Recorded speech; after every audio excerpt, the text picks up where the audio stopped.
December तालनि 3 सालमारि 4 सालो international disability day पालायजाखा आगरतलानि Ravindra शतबार्षिकी भवन फियाबा अ सालो सागदुकचु गेरकनो सिगांनि सिमिनो सावै रिजागिया बरकनो पान्दानि किसा सिगां साजागमानि बागै बरनि बखाक्तwi खादुमानि फुनुकजाखा कक्ति सालो आगरतलानि प्रेस क्लब सागदुकचु गिया मथानि बखाक्तwi काइसा ककथुमनाय रकनि कुथुमं खलायजाखा ककथुमनाय रकनि कुथुमंग सागदुकचु गिया एसोसिएशननि तांफांगक्रा मिथुन साहा साका सागदुकचु गिया रकनि सालो हापांनि बखाक्तwi सिगांगो दुआमं रिजाक तंमानि फियाबा 2019 बिसिनि सिमि आबो मोथाकजागै थांगा आबोनि बागै हास्ते हापांनि थानि अ सालो दुआमं रुनानि बागै कयखा आबोनि लगी लगी बतैबो साखा 100% मकल नुगिया रकनो 1500 रांनि जागावो 2500 रां रुनानि सानखा अ सालनि ककथुमनायरनि कुथुमं पान्दावो सागदुकचुगिया एसोसिएशननि गुबुनि आदंरकबो फायमानजाक फायका।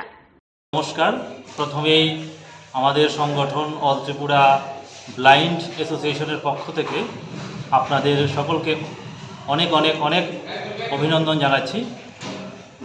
আপনারা আমাদের ডাকে সাড়া দিয়ে সবসময় আসেন, আজকেও এসেছেন এবং আপনাদের মূল্যবান সময় নষ্ট করে এ রাজ্যের দৃষ্টিহীন এবং অন্যান্য প্রতিবন্ধকতা মানুষদের সহযোগিতার জন্য আপনারা এগিয়ে আসছেন, তার জন্য আমাদের সংগঠনের পক্ষ থেকে অসংখ্য ধন্যবাদ। আপনারা হয়তো জানেন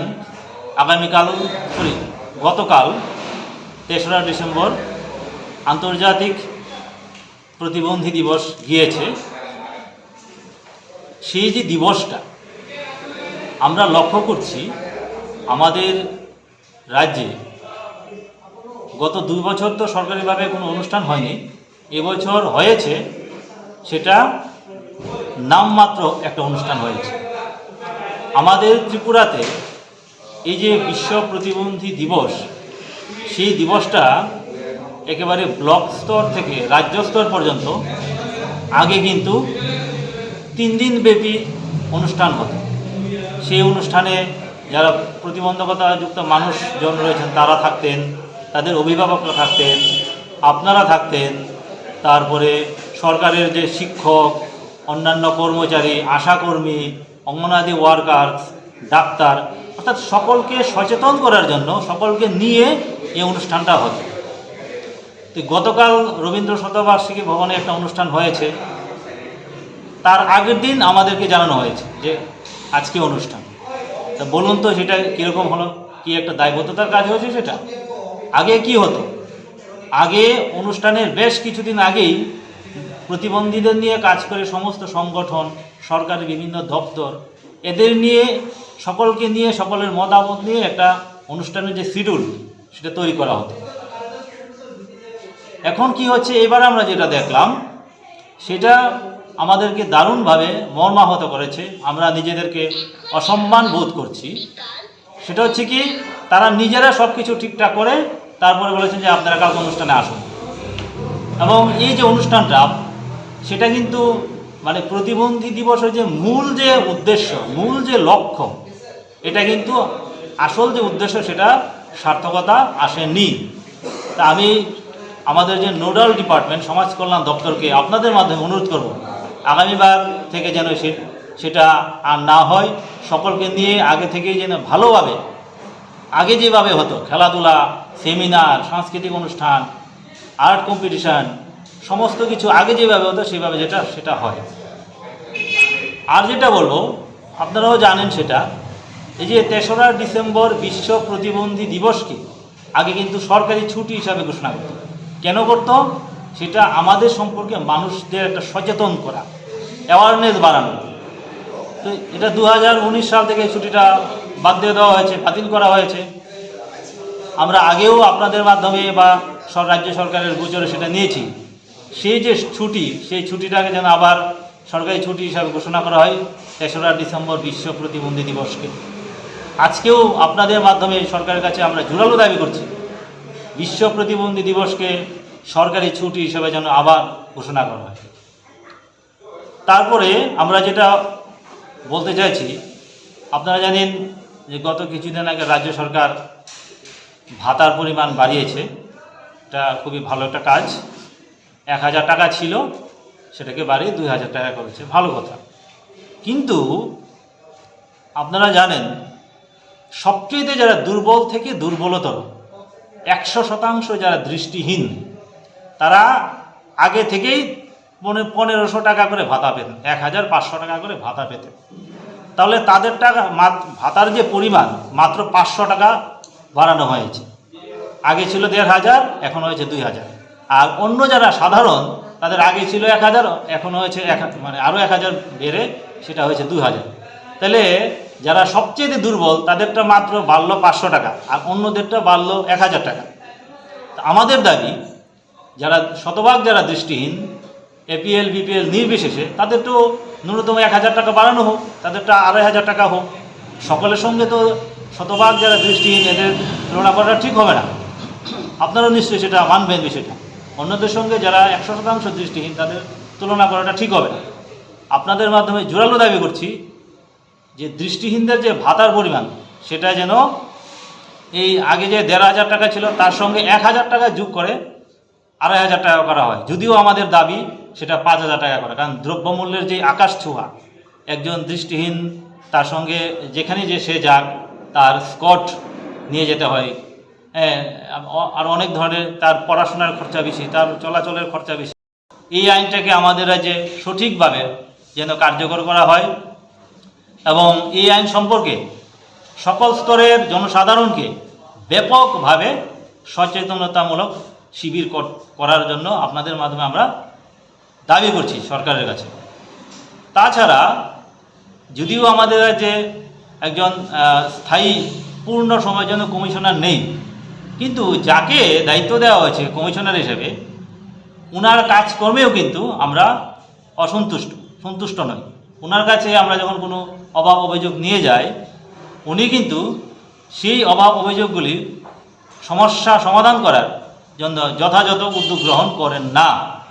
হতে পারে উনি আরও কয়েকটা দপ্তরের সচিবের দায়িত্ব রয়েছেন, কিন্তু যেহেতু সরকার ওনাকে দায়িত্ব দিয়েছেন, তো ওনার উচিত আমাদের এই বিষয়গুলি গুরুত্ব সহকারে দেখা, কিন্তু উনি কিন্তু এই বিষয়গুলি গুরুত্ব সহকারে দেখছেন না। আমি আপনাদের মাধ্যমে সরকারকে বলতে চাই, অবিলম্বে রাজ্যে একজন পূর্ণ সময়ের জন্য কমিশনার নিয়োগ করা হোক। শুধু তাই নয়, এই যে প্রতিবন্ধী ব্যাপারগুলি চিন্তা করেই আগে শতভাগ যারা দৃষ্টিহীন তাদের বিষয়টাকে আলাদাভাবে দেখা হতো। তারপরে আপনারা জানেন যারা দৃষ্টিহীন শিক্ষার্থী বা আমরা যারা রয়েছে সব, আমরা এই যে পদ্ধতি সেটার নাম হচ্ছে ব্রেইল পদ্ধতি।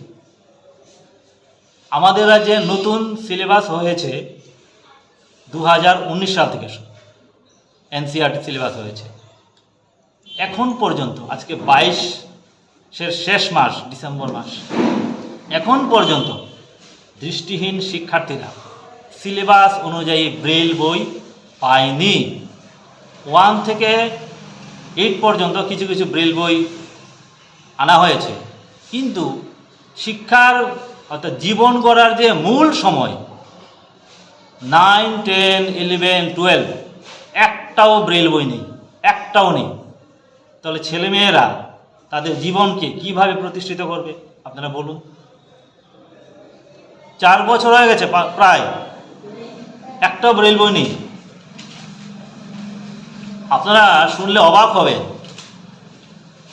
আমাদের যে বীরচন্দ্র স্টেট সেন্ট্রাল লাইব্রেরি, সেখানে একটা ব্রেইল প্রেস আছে। এই যে লেখাগুলি ছাপানোর জন্য একটা প্রেস আছে, ব্রেইল প্রেস, সেটা প্রায় 16 লাখ টাকা খরচ করে আনা হয়েছে।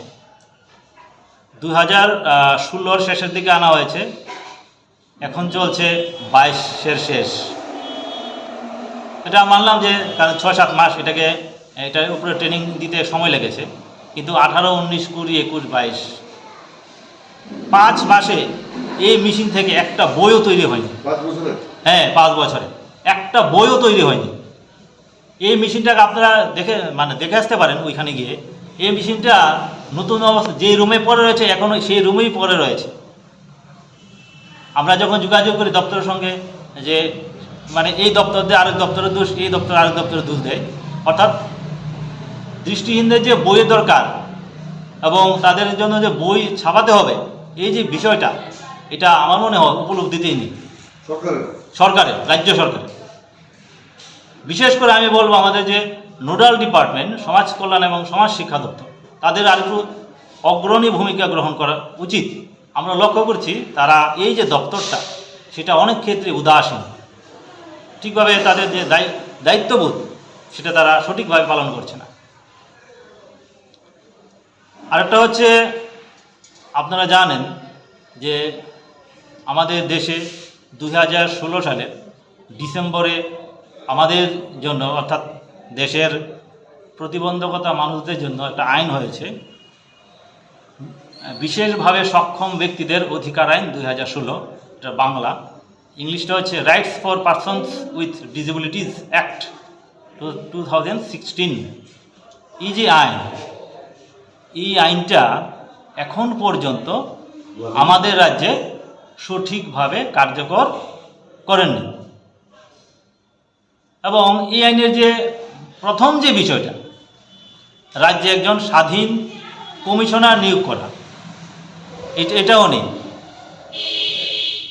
এবং এই আইনের আরেকটা বিষয় হচ্ছে, আমাদের সম্পর্কে বা এই আইন সম্পর্কে সকল স্তরের, এমনকি আপনারা যারা রয়েছেন সাংবাদিকদেরও সচেতন করার কথা সরকারের আমাদের ব্যাপারে, আমাদের যে আইন কানুনের ব্যাপারে। শিক্ষক, ডাক্তার, তারপরে আশাকর্মী, অঙ্গনাদি ওয়ার্কার্স এবং সরকারি কর্মচারী, সাংবাদিক, সকল স্তরের মানুষদের এই আইন সম্পর্কে কিন্তু একটা সচেতন করার কথা। এমনকি আমরা যারা রয়েছি আমাদেরকেও, এবং প্রতিবন্ধীদের নিয়ে যারা কাজ করে বিভিন্ন সংগঠন, তাদেরকেও সচেতন করার কথা। আমরা অনেকবার বলেছি দপ্তরকে যে সচেতনতা শিবির করুন, ওয়ার্কশপ করুন সকলকে নিয়ে। কে শুনে কার কথা? একটা ওয়ার্কশপ আমরা করাতে পারিনি, এবং আমাদেরকে নিয়ে একটা ওয়ার্কশপ করিনি এই আইন সম্পর্কে। তাহলে মানুষ কিভাবে জানবে, কিভাবে তাদের অধিকার সম্পর্কে সচেতন হবে?